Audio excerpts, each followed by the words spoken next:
The waitress looked at me and asked, "Sir, are you with them?" Before I could answer, my son-in-law laughed and said loud enough for the whole restaurant to hear, "No, he's just our driver." My daughter smirked. My grandson looked confused, and I sat there holding the car keys to a vehicle I actually owned. What none of them knew was this: the company my son-in-law bragged about every single day, the luxury apartment he loved showing off, even the restaurant we were sitting in. All of it existed because of me. But that night, I stayed silent. Because sometimes the best revenge isn't anger.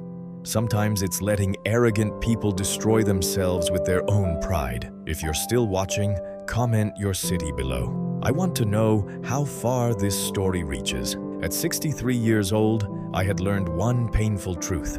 People treat you very differently when they think you have no value. My name is Leonard Brooks. For the past 4 years, I'd been living quietly in a small guest house behind my daughter Vanessa's upscale home in Dallas.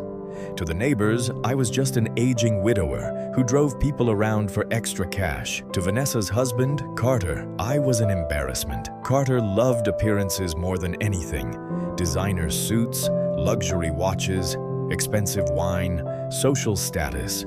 If something couldn't impress people, he didn't care about it. And unfortunately, somewhere along the way, my daughter started becoming just like him. That Friday evening, they invited me to dinner at one of the city's most exclusive restaurants. Not because they wanted my company.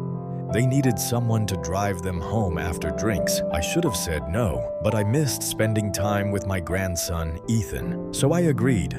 The restaurant was packed with wealthy professionals and influencers taking pictures of food they barely touched. Ethan sat beside me smiling while telling me about a science project he'd built at school. I listened carefully because, unlike his parents, I actually cared about what the boy had to say. Halfway through dinner, the waitress came over with the bill folder. "Will this be separate tonight?" she asked politely. Before anyone could respond, Carter leaned back in his chair and laughed. "No need. Our driver won't be paying." A few people nearby chuckled. The waitress looked uncomfortable. I felt Ethan staring at me. "Grandpa isn't our driver," he said softly. Carter took a sip of wine. "Well, someone has to drive us around." Vanessa laughed under her breath. That hurt more than Carter's comment. I had raised Vanessa alone after her mother passed away when she was 15, worked construction during the day, loaded trucks at night, missed birthdays, skipped vacations, destroyed my knees and back building a future for her. And now I was entertainment at her husband's dinner table. I smiled quietly and handed the waitress my water glass. "No problem," I said. But inside something changed. That night, after dropping them home, I sat alone in my guest house staring at the framed photo on my shelf. It was taken 22 years earlier, back when Brooks Capital Group was just an idea scribbled on napkins and overdue bills. Most people thought wealth looked glamorous. Mine looked like sleepless nights, debt, stress, sacrifice. I built my real estate investment company from absolutely nothing. One duplex became three. Three became apartment complexes, then shopping centers, then commercial properties. Over time, Brooks Capital quietly became one of the largest private property firms in Texas, but nobody connected me to it. That was intentional. I hated fake relationships. I hated people treating me differently because of money.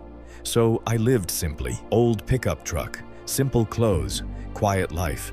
The only people who knew the truth were my attorney, my financial director, and my assistant Rebecca. Even Vanessa didn't know the full size of my wealth. She assumed I'd done okay financially years ago, nothing more. Carter assumed I was broke. And honestly, I let him believe it. Until the restaurant. Until he humiliated me in front of Ethan. That was the moment I stopped protecting their illusions. You see, Carter worked for a luxury development company called Ashton Urban Holdings. What he didn't know, Brooks Capital owned 51% of Ashton Urban Holdings. His paycheck came from me. The penthouse he constantly bragged about, partially subsidized by one of my properties. Even his company BMW was leased through one of my commercial accounts. And suddenly, I was done pretending. The next Monday morning, I called Rebecca. "Good morning, Mr. Brooks," she answered immediately.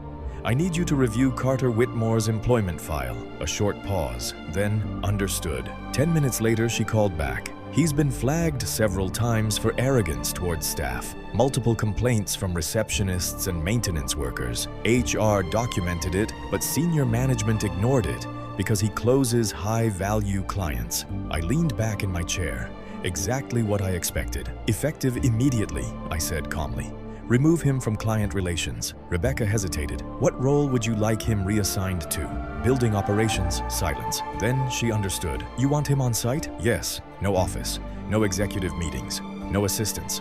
I want him managing repair requests, tenant complaints, elevator inspections, and maintenance schedules. Understood. And Rebecca? Yes, sir. Make sure he knows this decision came directly from ownership. By noon, Carter's entire world had started collapsing. That evening, I heard shouting from the main house. You don't understand, Carter yelled. They humiliated me. Vanessa sounded stressed. Maybe it's temporary. Temporary?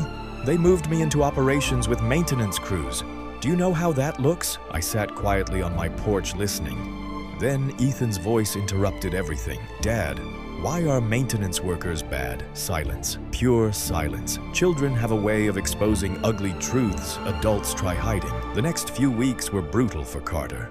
No more luxury lunches. No more private office. No more pretending he was above everyone else. For the first time in his life, people treated him according to his character instead of his image, and he hated it. At first, then something unexpected happened. He changed, slowly. One afternoon, I saw him helping an elderly tenant carry groceries. Another day, he apologized to a janitor after accidentally bumping into his cleaning cart. Then Ethan started saying things that caught my attention. Dad says every job matters now. Or, Dad told me never to look down on workers. The arrogance was fading. Real humility was replacing it. Months passed. Then, one morning, Carter knocked on my guest house door. Not with ego, not with attitude, with tears in his eyes. I owe you an apology, he said quietly, for everything. I studied him carefully. This wasn't fear talking anymore. This was regret. You judged me by what you thought I owned, I said calmly.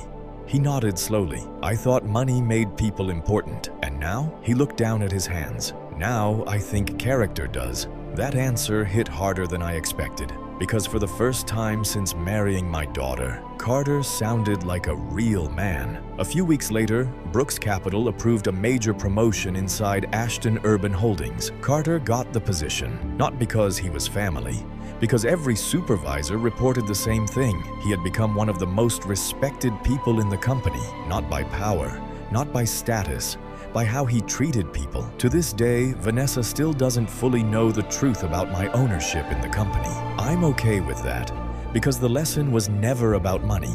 It was about respect. Too many people think dignity belongs only to wealthy people, executives, celebrities, people with titles, but some of the greatest people I've ever met wore work boots and dirty uniforms, and some of the emptiest people wore expensive suits. That night at the restaurant could have destroyed my family forever. Instead, it revealed who everyone truly was, including me, because I finally realized something important. You don't need to announce your power to prove your worth. Sometimes the strongest thing a person can do is stay quiet long enough for others to reveal themselves. So now I want to ask you, what would you have done in my position? And have you ever been judged completely wrong by someone who underestimated you? Comment below.